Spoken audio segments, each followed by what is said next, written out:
అది 6 దశాబ్దాల క్రితం వచ్చేసింది, ఇప్పటిది కాదు. 6 దశాబ్దాల క్రితం వచ్చింది, ఇప్పటిది కాదు. దానికి ముందు మాట రాసింది అప్పుడే.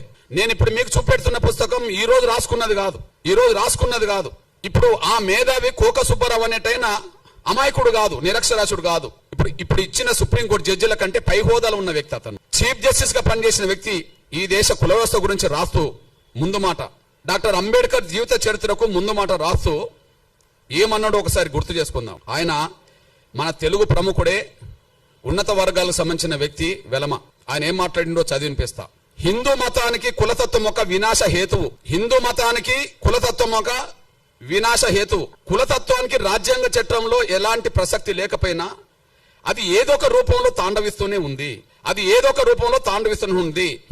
చట్టం, సంఘ సంస్కరణ అనేవి 2 కులతత్వ నిర్మూలనోద్యమంలో కలిసి పనిచేయాల్సిన అవసరం ఉన్నది.